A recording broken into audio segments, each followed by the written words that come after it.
हौसेला मोल नसतं हे अनेकदा हौशी लोकांच्या आगळ्या वेगळ्या छंदातून दिसून येतं। नाशिक जिल्ह्यातील येवला शहरातल्या पंकज पारख या कपडा व्यापाऱ्यानं चक्क सोन्याचा शर्ट शिवलाय। 4 किलो सोन्याचा शर्ट तयार करण्यासाठी 18 कारागीर 50 दिवस अहोरात्र मेहनत घेत होते। मुंबईत सिद्धिविनायकाच्या दर्शनासाठी आलेल्या पारख यांच्याशी बातचीत केली आहे आमचे प्रतिनिधी अमित जोशी यांनी। हौसेला मोल नसतं असं म्हणतात, पंकज पारख आपल्या बरोबर आहेत। सर, हा शर्ट बघितल्यावर खरोखर सर्वसामान्य नक्की धक्का बसेल की सोन्याचा शर्ट कसा काय होऊ शकतो। सोन्याची कडी बघितली, सोन्याचं चेन लोकांना माहिती आहे, किंवा सोन्याचे अजून दागिने माहिती आहेत, पण सोन्याचा शर्ट काय नक्की तुमची हौस आहे? नक्की हाऊस म्हणजे माझी लहानपणापासून आहे।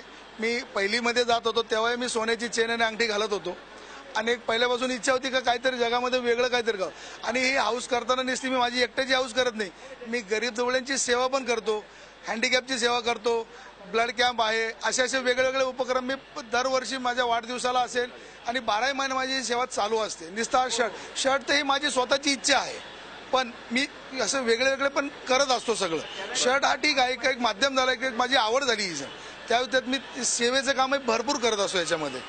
मला सांगा, हा शर्ट कसा बनवला किंवा कशा पद्धतीचं हा सगळं 4 किलो सोनं वापरून तुम्ही शर्ट कसा तयार केला, किती दिवस लागले आणि किती खर्च आला? याला संपूर्ण 50 दिवस लागले। याच्यावर 18 कारागीर काम करत होते आणि साधारण 1 कोटीच्या घरामध्ये जाईल। याची कॉस्ट अजून काही काढलेली नाहीये, पण अजून पुढे पण जाऊ शकते, पण साधारण 1 कोटीच्या पुढे जाणार ते शर्ट। पण मग सोन्याचं शर्ट का, अजून का वेगळं का नाही? शर्ट घालण्याची तुझं सोन्याची तुम्हाला कल्पना कशी सुचली? कल्पना म्हणजे एक आवड होती काहीतरी वेगळं। आता 2 किलोची चेन केली तरी सगळं कोणाकडे मिळणार, ब्रासलेटही मिळणार। शर्ट भारतामध्ये मी दुसरा आहे आणि त्याच्यातही एवढ्या वेळचं शर्ट मीच केलेला आहे। याच्यापेक्षा मोठा विक्रम या भारतामध्ये कोणाचा नाही।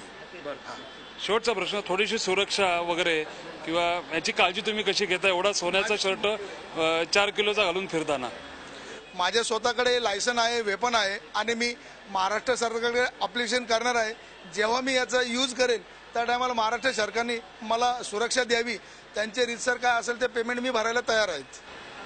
थोडक्यात हौसेला सोन्याचं मोल नसतं असं म्हटलं तर चुकीचं होणार नाही। अशा प्रकारची आगळी वेगळी यांची हौस आहे असंच म्हणावं लागेल। Video journalist Dilip sir, Amit Joshi, Zee Media, Mumbai.